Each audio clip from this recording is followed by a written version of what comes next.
The Gwinnett medical examiner says a 15-year-old boy gunned down by men who broke into his home died from a single gunshot to the chest. But police are in the dark about the motive for the attack. Channel 2's Carrie Kavanaugh is live in Gwinnett County with how the boy's teammates are honoring his memory. Carrie. John, first on the case, I called the Norcross police chief first thing this morning. He told me then he had hoped to release some new information late this afternoon, but now it's looking more like tomorrow. Meanwhile, over at Norcross High School, the teammates there are trying to figure out a way to say goodbye to Nick Jackson while keeping his memory alive. Just a great kid. He was at school every day. He worked hard.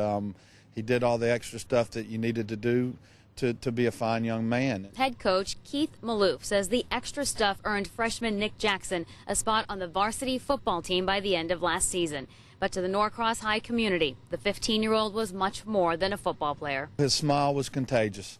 He just, you'd see the kid, you'd see him in line in the lunchroom, I'd see him on the practice field. Now coach says Nick's teammates faced their biggest challenge yet. As we first told you Thursday, Norcross police arrested 6 men they say were involved in a home invasion at Nick's home on Autry Street. Shots were fired. A single bullet pierced Nick's chest. Police caught up with the men in this van not far from the home. They say there was a lot of evidence inside, including several handguns, but a motive escaped them.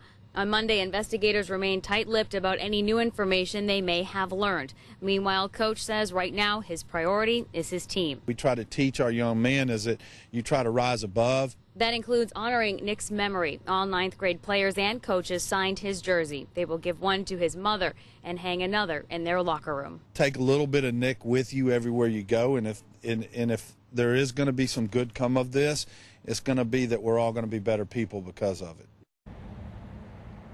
We checked, and those 6 suspects remain in the Gwinnett County Jail tonight. They're all charged with burglary and felony murder. They're expected in court later this week. I also reached out to the district attorney's office. He says, once again, very little about the investigation, but they say they're continuing to do a lot of evidence processing and conducting several interviews. We're going to continue asking investigators about the status of this case that is still very much a mystery in this community. Live in Gwinnett County, Carrie Kavanaugh, Channel 2 Action News. And in the meantime, a touching tribute. Thanks, Carrie.